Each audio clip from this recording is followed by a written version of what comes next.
Everyone, I wanted to make this video following up on the video that I just uploaded about the ease of knowing what is for you. We are poolside, obviously, so you're going to hear my children screaming, sounding like they are dying, but I promise you they're okay. But I did want to just follow up with why I wanted to clarify what going back to work really means for a woman. I've talked about change, I've talked about pivoting. There's so many different circumstances that could affect, not being a stay-at-home mom or not being a stay-at-home girlfriend or breaking up with someone, becoming a widow, becoming a single mom. These are all things that are kind of unexpected. And so going back to work is just you being able to, okay, I still got to take care of myself. I still got to do me. If you haven't already set up yourself financially as far as passive income, no biggie.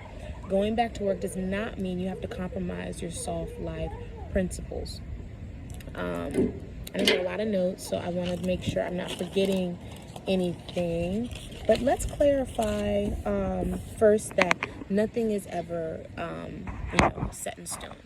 You can work this career, work this job, do whatever it is you're going to do in this season, reach your goals, pull back, okay?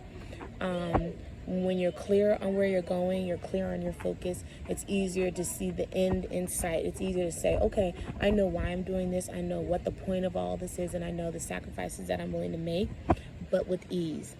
But let me first clarify the soft life, because the soft life is not working. Even though we tie it to being a stay-at-home mom, stay-at-home mom, stay-at-home wife, whatever, even though it is tied to an aesthetic, that has nothing to do with your career choice. The soft life definition is a lifestyle that is stress-free.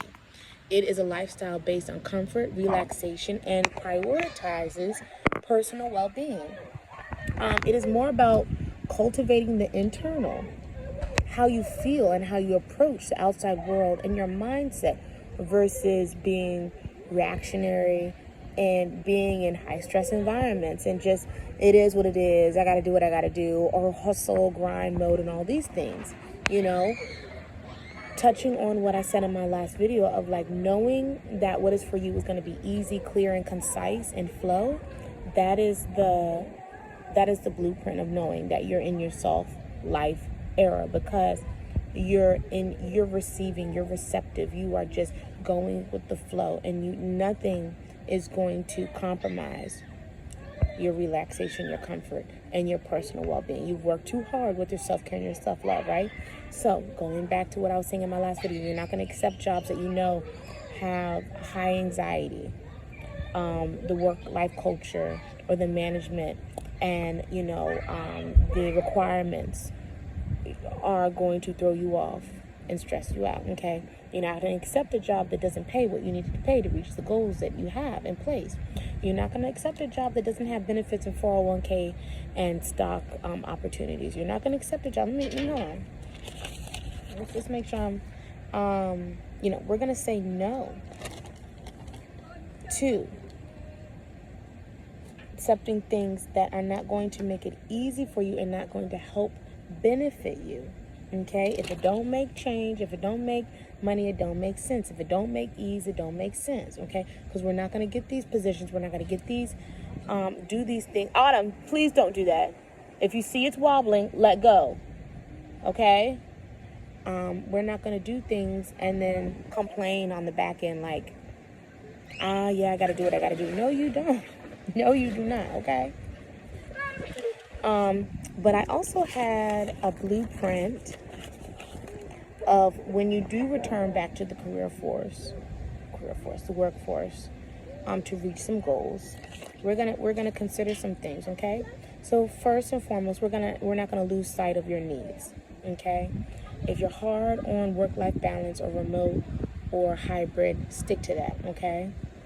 You're gonna remember the big picture. Maybe your goal is to go back to being in the home or having passive income, okay? But even moving forward with your new job, your new position, you are going to protect and schedule and honor your self-care time. You are going to treat it like you treated the interview process. You're going to treat it like you treated your first day. You set your alarms. You know you've got everything laid out. You know you're prepared. You're going to treat this like I'm still my number one priority. I'm glad for the position. I'm glad for the opportunity. But I am my first job, okay?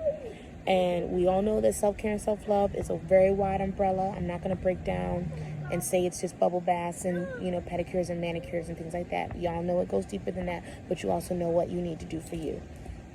In the meantime, you're also going to count your blessings. You know, extra income is extra income all day long, you know. And so you're going to need to really sit down with your financial statements, with your long-term goals, and say, okay, this money is going to do A, B, C, 1, 2, 3. Because if you're not careful, you're going to look up that money's going to go in and out. You know, the income creep is real.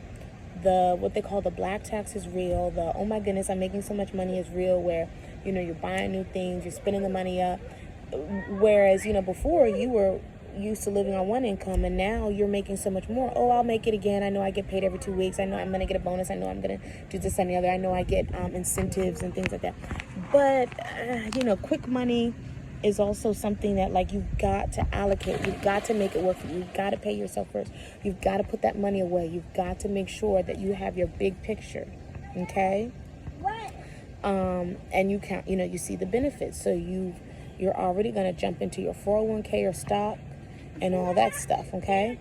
Your laddering, your certificates, bonds, whatever it is that you're into with investing in yourself first. So that when you look up in the year, 2 years, 3 years that you've dedicated to this new career, you see something. You see something, okay?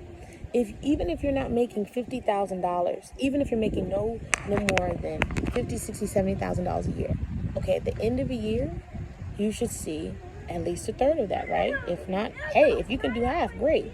In 3 years, how much money is that? You know what I mean? So keeping the big picture in mind, and like I said, going back to counting your blessings, you already ensured that this job is giving you the flexibility, the culture, the work culture, and the team that is, you know, where you can see yourself long term and get through this season, okay? How you're going to grow within the industry and with the new skills, new challenges, you know, learning new things you can add on your resume. That's in another way, investing in yourself, because you're going to come away learning something.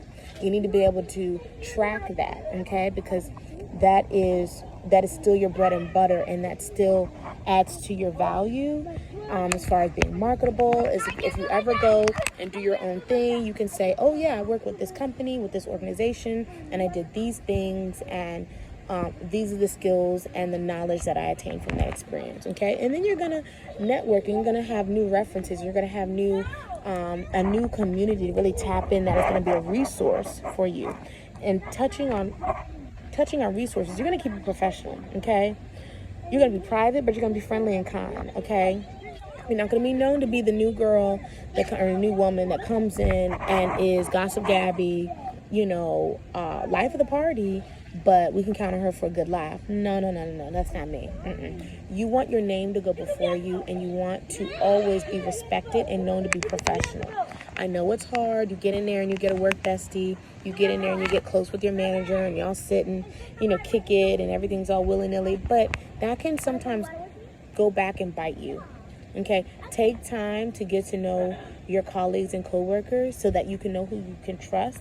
And if you really want to truly continue to form a closer relationship with them, do it beyond work and do it selectively, and still take it slow before you invite people into your home, before you tell them about your business, before you tell them, yeah, girl, I'm quitting this job because this job was just a stepping stone for me to do some other things because I'm not a working girl. You know what I mean? You don't have to go there, okay?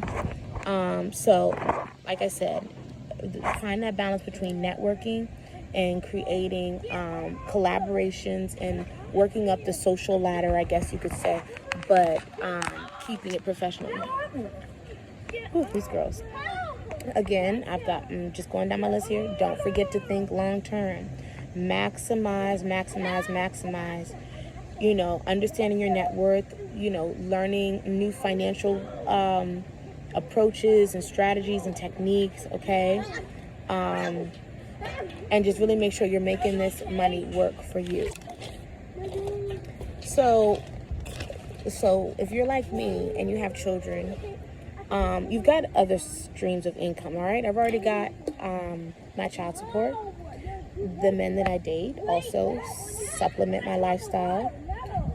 You may have alimony. You may have little side projects and things that you do on the side that, though that may not pay all your bills, maybe you do hair on the side, maybe you do, you sell things, and maybe you have, services, or you're a life coach or whatever. You need to factor in and put all that on paper so you can see, again, going back to the big picture, you can see, okay, wow, I do bring in XYZ a month. Now, how do I leverage and really maximize this new income? Okay? Do not let it go down the drain and it just be sucked up. Because it can happen. So if you're like me, you should at least have 5 income streams, and that's including this new position that you have. Put that down on paper. See the big picture. Reassess, your new financial goals, because some people can't even get to. Okay, make it work for you. Okay.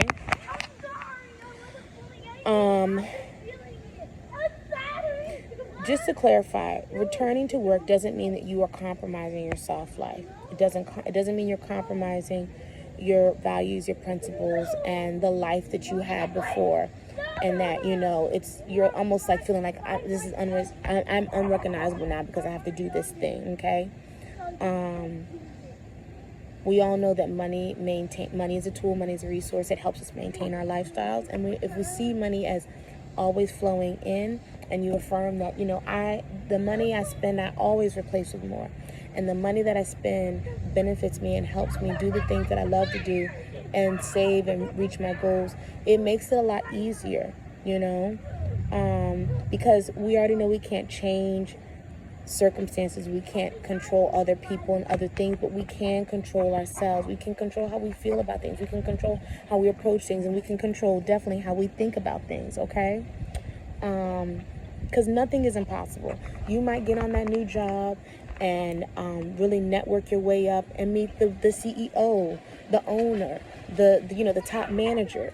You may meet someone that's like, how much you making? Oh no, let's reassess this. You know what I mean? You may meet someone that you start dating if all within reason. It's not like reaching any type of like hardcore rules, but you just never know. You might have a cute little work husband that gets you lunch and makes it a little bit more doable. You might connect with other women that are happy to expose you to other opportunities and organizations within that job.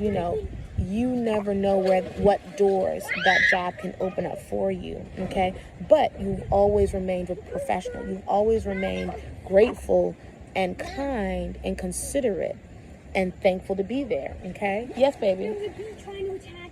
Okay, let's get ready to go then. These flies are getting turned. I'm ready to go too because these flies are tearing me up. Okay, let me make sure I'm not. Oh, and going back to work also doesn't mean you don't remain in your feminine.